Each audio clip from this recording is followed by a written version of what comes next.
Health times now நேயர்களுக்கு வணக்கம். நான் மருத்துவர் ராதிகா முருகேசன், மனநல மருத்துவர்.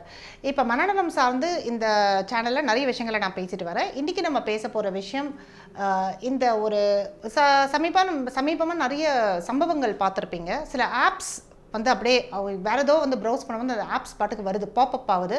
உடனே தெரியாமல் கிளிக் பண்ணுறாங்க. இது ஏதோ ஒரு கடன் வாங்குகிற ஆப்பாக இருக்கலாம், ஏதோ லோன் கொடுக்குற ஆப்பாக இருக்கலாம். அது உள்ளே போன பிறகு அது ஏதோ ஒரு ட்ராப் மாதிரி இருக்குது. ஸோ போன பிறகே வந்துட்டு அவங்களுடைய ஃபோட்டோஸ் எல்லாம் வந்து எல்லாருக்கும் பகிர்றது, அப்புறம் அவங்களுடைய பேங்க் அக்கௌண்ட்லேருந்து காசு எடுக்கிறது, அப்புறம் அந்த ஃபோட்டோஸை நான் பகிர்ந்துடுவேன் அப்படின்னு மிரட்டி இவங்ககிட்டேருந்து தொடர்ந்து பணம் பறிக்கிறது, இந்த மாதிரியான விஷயங்கள் நடக்குது. இப்படி தெரியாமல் ஒருத்தர் இந்த விஷயங்களில் போய் மாட்டிக்கிட்ட உடனே அவர் ஒரு அக்யூட் மன உளைச்சலுக்கு ஆளாகிறாரு. அதில் சந்தேகமே இல்லை. ஏன்னா முதல்ல அவர் சமூகத்தில் வாழ்ந்துட்டுருக்காரு. சமூகத்தோட ஏற்புதல் அப்படின்றது எல்லாருக்குமே ரொம்ப முக்கியம். ஒரு சமூகம் ஒரு ஆர்கனைஸ்டாக இருக்கும்போது ரொம்ப ஒரு சிலர் தான் வந்து சமூகத்துக்கு எதிராக கேள்வி கேட்பாங்க. ஆனால் ஒரு பெரும்பாலானோர் வந்து சமூகத்தோட ஏற்புதல், சமூகத்தோட ஒப்புதல், இதெல்லாம் அவங்களுக்கு ரொம்ப முக்கியம். அப்படி இருக்கும்போது உங்களுடைய ஃபோட்டோவை நாங்கள் எல்லாருக்கும் அனுப்புகிறோம். அதாவது ஃபோட்டோ அப்படின்றது அவருடைய தலையாக இருக்கும், உடல் வந்து வேறு யாரோ மார்ஃப் பண்ணியிருப்பாங்க. அதுக்கப்புறம் ஒரு பெண்ணோடு இருக்க மாதிரியோ ஆணோடு இருக்க மாதிரியோ அந்த ஃபோட்டோவை எல்லாருக்கும் அனுப்புகிறோம் அப்படின்றது அவருக்கு ஒரு பெரிய மன உளைச்சலாக இருக்குது. அந்த டைமில் அவர் எடுக்கக்கூடிய முடிவு தற்கொலை. இதை வந்து நம்ம இது ஒரு தவறான போக்குன்றதுக்கு மேலே இது ஒரு மன உளைச்சலால் இருக்கக்கூடிய ஒரு இம்பல்சிவ் ஒரு சொல்யூஷனாக தான் பார்க்க முடியும். ஆனால் இதிலிருந்து கொஞ்சம் பின்வாங்கி இதை எப்படி அணுக முடியும் அப்படின்றதுக்கு சில சொல்யூஷன்ஸை நான் இன்றைக்கி சொல்கிறேன் உங்களுக்கு. அதாவது இது ரொம்ப ஒரு கஷ்டமான விஷயம்தான். இது கஷ்டமான விஷயம்னா அந்தந்த இடத்துல இருந்தால் தான் ஒருத்தவங்களுக்கு தெரியும். இப்போ வெளியிலேருந்து ஒருத்தவங்க சொல்லிடலாம், ஈஸி இதை பண்ணப்பா அது பண்ணப்பான்னு. ஆனால் அவர் அங்கே இருக்கும்போது ஒரு அக்யூட் மன உளைச்சலுக்கு ஆளாகிறாரு. ஏன்னா அவருக்குன்னு சில மதிப்பீடுகள் இருக்கலாம். அதாவது நான் இப்படி தான் வாழ்ந்துட்டுருக்கேன், நான் எனக்குன்னு சொசைட்டியில் இப்படி ஒரு மதிப்பு இருக்குது, என்னை பற்றி என் குடும்பத்தில் இந்த மாதிரி என் மதிப்பு இருக்குது. அப்படி இருக்கும்போது இந்த மாதிரி ஒரு ஃபோட்டோ அமைச்சாங்கன்னா அவங்க என்ன நினைப்பாங்க அப்படின்ற மாதிரி ஒரு மனநிலைக்கு ஆளாகி அதுதான் அவங்கள தற்கொலைக்கு தூண்டுது. இப்போ ஒன்று, நீங்கள் தவறு செஞ்சில்லாட்டி இப்போ மற்றவங்க உங்களை பற்றி எடுக்கிற மதிப்பீடு வந்து ஒரு இன்சிடெண்ட்டை வச்சு நடக்காது. உங்களை 30-40 வருஷமாக தெரிஞ்ச ஒருத்தவங்க வந்து ஒரு ஃபோட்டோ வருதுன்ற ஒரு விஷயத்துக்காக உங்களை வந்து உங்கள் மேலே இருக்க மதிப்பை அவங்க மாற்றினாங்கன்னா அப்போ அந்த உறவு முதல்ல உங்களை சரியாக புரிஞ்சிக்கலன்னு அர்த்தம். இல்லாட்டி அந்த உறவை கூட நீங்கள் வந்து தொடர்றது வந்து சரியாக அது தேவையில்லைன்ற மாதிரி ஒரு அர்த்தமாகும். அதே சமயத்தில் நம்ம சமூகத்தோட ஒரு பார்வையை மாற்றாமல் ஒரு தனி மனிதனை மட்டும் மாற்றணும்னு நினைக்கிறது வந்து ஒரு இயலாத காரியம். ஏன்னா எல்லாருமே வந்து சமூகத்துக்கு எதிராக வந்து கேள்வி கேட்டு it is a very difficult ஜேர்னினா தொடர்ந்து ஆமாம் நான் இப்படி தான் பண்ணுவேன், உங்களை தொடர்ந்து கேள்வி கேட்பேன் அப்படின்றது ரொம்ப ஒரு ட்ரெயினிங் ஜேர்னி. அது எல்லாராலையும் எடுத்து பண்ண முடியாது. அப்படி இருக்கும்போது சமூகம் எப்படி மாற்றிக்கலாம் அந்த விஷயத்தை? அதாவது ஓகேங்க, உங்களுக்கு வீட்டில் ஒரு பையன் இருக்காரு, அந்த பையன் ஓகே மேபி கல்யாணம் ஆனவராக கூட இருக்கலாம். திடீர்னு உங்களுக்கு அவர் வந்து ஏதோ ஒரு பெண்ணோட ஒரு ரிலேஷன்ஷிப் வச்சிருக்காரு அப்படின்னு உங்களுக்கு ஒரு ஃபோட்டோ கிடச்சிதுன்னா இமீடியட் நம்ம என்ன ஒரு தரம் பார்க்குற ஒரு ஸ்டாண்டுக்கு போகிறோம். என்ன தைரியம் தான் இவன் இப்படி பண்ணுவான், இப்படியெல்லாம் பண்ணுறா, இவ்வளோ ஒரு கேவலமான ஆளா அப்படின்னு தரம் பார்க்குற ஸ்டாண்டுக்கு போகிறோமே தவிர இது அவனுடைய தனிப்பட்ட பிரச்சனை. மேபி இது உண்மையாக இருக்கலாம், பொய்யா இருக்கலாம், மேபி உண்மையாகவே கூட இருக்கட்டுமே, யாரும் அமைச்சிருக்காங்க, அது அவனுக்கு என்ன வேலை அனுப்புறதுக்கு? இவன் போட்டு கொடுக்குற வேலை இவனுக்கு தேவையில்லை. யாரோ தனிப்பட்ட முறையில் ஒரு பெண்ணோட அவர் உறவு வச்சுருக்காரு, இது யாரும் எனக்கு அமைச்சிட்ருக்காங்களே, இது உண்மையாக இருந்தாலும் அந்த பையனோட பர்சனல் விஷயம் எனக்கு வந்துட்டு சேர்ந்துருக்கக்கூடாது. இது பொய்யாக இருந்தாலும் இது ஒரு தவறான விஷயம். எனிவே இது வந்து அவனுடைய தனிப்பட்ட விஷயம். இதை பார்த்து நான் தரம் பார்க்க வேண்டிய அவசியம் இல்லை. இதுக்கும் எனக்கும் அவருக்கும் இருக்கக்கூடிய உறவு இதனால் பாதிக்கக்கூடாது அப்படின்ற ஒரு மைண்ட் செட்டுக்கு எப்போ முதிர்ச்சி அடைஞ்ச சமூகமாக நம்ம மாறுறோமோ அப்போ தான் வந்து இந்த பையன் எப்படி இருந்தாலும் இந்த சமூகம் என்னை ஏற்கும், இது வந்து உண்மையான ஒரு சம்பவமாக இருந்தால் கூட ஏற்கும் அப்படின்ற ஒரு மைண்ட் செட்டுக்கு வரும்போது அந்த பையன் வந்து ஆட்டோமேட்டிக்காக சூசைட் பண்ணுறது அப்படின்றது நடக்காது. ஆனால் அது வரைக்கும் இது ஒரு பிரச்சனையான விஷயந்தான். ஆனால் இந்த மாதிரி ஒரு அக்யூட் ஒரு மன உளைச்சல் வந்தோடனே நீங்கள் தற்கொலை அப்படின்ற ஒரு முடிவுக்கு போகிறதுக்கு முன்னாடி இப்போ நீங்கள் எடுத்தோடனே எல்லாருமே மனநல மருத்துவர்களை ஃபோன் பண்ணணும்னு அவசியம் இல்லை. உங்களுக்கு பெஸ்ட்டாக ஒரு ஃப்ரெண்ட் இருப்பார் இல்லையா, அதாவது உங்களுடைய நல்லது கெட்டதை தெரிஞ்சு உங்களை பற்றி எல்லாமே தெரியும், ஆனால் உங்களை அப்படியே ஏற்றுக்கிற ஒரு ஃப்ரெண்ட் இருப்பார், எல்லாருக்கும் இருப்பாங்க. அவர்கிட்ட போய் இந்த விஷயத்த சொல்லுங்கள், ஃபுல்லாக சொல்லிவிடுங்க. அதுக்கப்புறமா அவரோட சப்போர்ட் எடுத்துக்கோங்க. இந்த மாதிரி எனக்கு ரொம்ப உளைச்சலாக இருக்குது, நான் என்ன பண்ணுறது அப்படின்னு.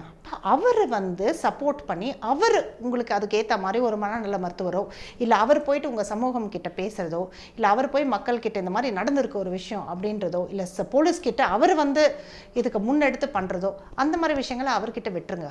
ஆனால் இந்த மாதிரி உங்கள் கூட வரக்கூடிய தற்கொலை எண்ணங்கள் அப்படின்றத நீங்கள் டைரெக்டாக தெரியாத ஒரு மனநல மருத்துவர்கிட்ட யாருமே சொல்ல மாட்டாங்க. ஆனால் தெரிஞ்ச ஒரு ஃப்ரெண்டுக்கிட்ட இந்த விஷயத்தை எல்லாருமே சொல்லுவாங்க. ஸோ இதுதான் இதுக்கான ஒரே சொல்யூஷன். அந்த மாதிரியான ஒரு ஃப்ரெண்ட் உங்கள் லைஃப்பில் ஐடென்டிஃபை பண்ணிட்டீங்கனாலே நீங்கள் வந்து இந்த சமூகத்தை ஈஸியாக நேவிகேட் பண்ணிடலாம். ஆனால் இதற்கு பின்னாடி இருக்கக்கூடிய உளவியலை பயன்படுத்தி தான் இந்த மக்கள் இந்த மாதிரியான பிளாக்மெயில் பண்ணிகிட்ருக்காங்க. இதையும் நம்ம புரிஞ்சுக்கிறோம். ஏன்னா இது அவ்வளோ ஒரு முக்கியமான விஷயம் நம்ம சமூகத்தில். ஒரு ஆடை இல்லாமல் ஒரு ஆணோட பெண்ணோடையோ ஒரு ஃபோட்டோ போட்டு அதோட வாழ்க்கையே முடிஞ்சு போயிடுது. ஏன்னா கொலை பண்ணுற மாதிரியா ஃபோட்டோ போடுறாங்க, இல்லை வந்து வேறு ஏதாவது ஒரு சமூகத்துக்கு தீங்கு கொடுக்குற மாதிரியா. அது உங்களுடைய, இது உண்மையாகவே இருந்தால் கூட அது உங்களுடைய தனிப்பட்ட பிரச்சனை, தனிப்பட்ட ஒரு முடிவு. இல்லை ஒரு பெண்ணை வந்து பாலியல் ரீதியாக துன்புறுத்துகிற மாதிரியா ஒரு ஃபோட்டோ போட்டிருக்காங்க, பெண்ணும் ஆணும் சேர்ந்த மாதிரி ஒரு ஃபோட்டோ போட்டிருக்காங்க. ஆனால் இதை வந்து இது வந்து எந்த அளவுக்கு ஒருத்தனை சமூக ரீதியாக பாதிக்கும் தெரிஞ்சு இந்த உளவியலை பயன்படுத்தி தான் அவங்கள மிரட்டுறாங்க. ஸோ இதை நீங்கள் புரிஞ்சுக்கிட்டிங்கன்னா அதுக்கேற்ற மாதிரி நீங்கள் வந்து ஆட மாட்டீங்க. ஸோ இந்த ஒரு விஷயத்தை நீங்கள் கொஞ்சம் அதை கூர்ந்து கவனித்து இந்த மாதிரியும் நடக்குது அப்படின்னு தெரிஞ்சுக்கிட்டு அதுக்கேற்ற மாதிரி நீங்கள் செயல்படலாம். இது வந்து ரொம்ப ஒரு உடைச்சல் கொடுக்கக்கூடிய விஷயந்தான். ஆனால் இதை வந்து நம்ம கையாளுறதுக்கு கொஞ்சம் கற்றுக்கிட்டோன்னா ஒரு தேவையில்லாத ஒரு உயிர் போக வேண்டிய அவசியம் கிடையாதுங்க. சரி, இந்த மாதிரி ஒரு விஷயம் ஆயிடுச்சு, ஏதோ தெரியாமல் ஏதோ ஒரு ஆப்புக்கு போயிட்டீங்க, அவர் வந்து உங்களை தவிர ஒரு ஃபோட்டோ போட்டுட்டாரு. இப்போ நீங்கள் என்ன பண்ணலாம் இந்த சூழலில்? நீங்கள் வந்து எப்படி இருந்தாலும் உங்களுக்கு உங்களை பற்றி தெரியும். நீங்கள் எந்த ஒரு பெண்ணோடையும் ஆணோடையும் தவறான ஒரு இடத்துல இல்லை. ஸோ உங்கள் மேலே ஒரு அவதூறு மாதிரி யாரோ பரப்பியிருக்காங்க. அப்படி இருக்கும்போது எதுக்காக நீங்கள் அதை உண்மை அப்படின்னு சொல்கிற மாதிரி நீங்கள் போயிட்டு உங்களோட உயிரை வந்து மாய்ச்சிக்கணும்? அந்த சமயத்தில் இது உண்மை இல்லை அப்படின்னா நீங்கள் என்னெல்லாம் பண்ணுவீங்களோ அதை தான் பண்ணணும். சரி, நீங்கள் வந்து போலீஸ் கம்ப்ளைண்ட் கொடுத்துருங்க, அவங்க எடுக்கிறாங்க, அது வேறு விஷயம். அதுக்கப்புறமா பாசிவ் அக்ரெசிவாக பண்ணுப்பா, நீங்கள் யாருக்கு வேணால் ஃபோட்டோ அனுப்பு அப்படின்னு அந்த ஃபோட்டோவை பார்த்துட்டு ஒருத்தவங்க உங்களுக்கு ஃபோன் பண்ணி, என்னப்பா எனக்கு இந்த மாதிரி ஃபோட்டோ வந்திருக்குன்னா அப்போ சொல்லுங்கள், ஆமாங்க நான் தெரியாமல் ஏதோ ஒரு ஆப்பில் போயிட்டு ஏதோ தேவையில்லாத ஆப்பில் போய் கிளிக் பண்ணால் இந்த மாதிரி எனக்கு மிரட்டுறாங்க, நான் என்ன பண்ணுறது பண்ணிக்கோன்னு சொல்லிக்கிட்டேன். ஆனால் நான் அது கிடையாது. அப்படி ஆனால் அவங்க சொல்கிறாங்கன்னு வைங்க, ஆமாப்பா நம்ப முடியலையே, வந்து இந்த மாதிரி பண்ணியிருக்கிறதுக்கு வாய்ப்பு தான், என்னப்பா இந்த மாதிரிலாம் எங்கள் மானத்தை வாங்கிட்டு அப்படி இப்படி சொன்னாங்கன்னா, இதனால் உங்கள் மானம் போகிறதா இருந்ததுன்னா அது வந்து என்னோட பிரச்சனை இல்லை. ஏன்னா உண்மையை சொல்லணும்னா நான் அதை பண்ணலை, அதை தாண்டி அதை பண்ணதான் நம்பி நீங்கள் அதுக்கு வேறு மானம் போகுதுன்னு சொன்னீங்கன்னா அது வந்து என்னுடைய பிரச்சனை இல்லை. உங்கள் மானம் போனால் நீங்கள் என்னெல்லாம் பண்ணணும்னு நினைக்கிறீங்களோ அதை பண்ணிக்கோங்க. என்ன ஊரை விட்டு தள்ளி வைக்கிறதோ இல்லை நீங்கள் என்ன முடிவுகள் எடுக்கிறதோ அதை நீங்கள் பண்ணிக்கோங்க, அதுக்கு நான் பொறுப்பாக முடியாது அப்படின்னு ஒரு ஸ்டாண்டர்ட் ஸ்டேட்மெண்ட்டை போட்டு விட்டிங்கன்னா அவங்க வந்து அதை பற்றி சிந்திக்கிறதுக்கு வாய்ப்பு இருக்குது. இப்போ அந்த மாதிரி உறவுகளும் உங்களுக்கு தேவையில்லை. அதாவது உங்களை 30-40 வருஷமாக தெரிஞ்ச ஒரு உறவு ஏதோ ஒரு ஃபோட்டோ எவனோ அமைச்சிருக்கான், அதை பார்த்து நம்பிட்டு அதனால் உங்கள் மேலே ஒரு அவநம்பிக்கையோ ஒரு தரம் பார்க்குற ஒரு பொசிஷனில் இருந்தாங்கன்னா அந்த மாதிரி உறவுன்றது ஒரு போலியான உறவு. அந்த உறவே உங்களுக்கு தேவையில்லை, அந்த உறவு இல்லாமையே நீங்கள் உங்கள் மனநலம் நல்லாயிருக்கும் அப்படின்ற பொசிஷனுக்கு நம்ம வந்தால் தான் நம்ம இதை வந்து கடந்து போக முடியும். ஆனால் உண்மையை சொல்லணும்னா நம்ம சமூகத்தில் ஆண்களை விட பெண்களுக்கு தான் இதனால் வரக்கூடிய அழுத்தம் அதிகம். பெண்களால் மட்டும் இல்லை, பெண்களுடைய பெற்றோருக்கும் இதனால் மிகப்பெரிய அழுத்தம் வந்து வரதுக்கு வாய்ப்பு இருக்குது. ஸோ அந்த பெற்றோரும் எப்போ அந்த மனநிலைக்கு வராங்களோ, இதனால் என் பெண்ணுக்கு ஒரு கல்யாணம் நின்று போச்சுன்னா அப்போனா அவள் கல்யாணமே பண்ணாமல் இருக்கிறது பெட்ரு. ஏன்னா ஒரு வேளை அந்த கல்யாணத்துக்கு அப்புறம் இந்த மாதிரி ஒரு பிரச்சனை நடந்தது, மாப்பிள்ளை வந்து சந்தேகப்பட்டாருன்னா அது இன்னும் கொஞ்சம் பெரிய நரகம் இல்லையா? ஸோ இதை நம்பி ஒருத்தவன் வந்து என் பொண்ணை கல்யாணம் பண்ணிக்க மாட்டேன்னு சொன்னான்னா அந்த மாதிரி திருமணமே தேவையில்லை அந்த பொண்ணுக்கு அப்படின்ற மைண்ட் செட்டுக்கு எப்போ பெற்றோர் வராங்களோ அப்போ தான் இந்த விஷயங்கள்லாம் மாறும். இப்போ நம்ம உளவியல் ரீதியாக தான் இவங்களை அடிக்க முடியுமே தவிர இவங்க எல்லாரையும் நிறுத்தணும் அப்படின்னு பார்த்தீங்கன்னா முடியாது.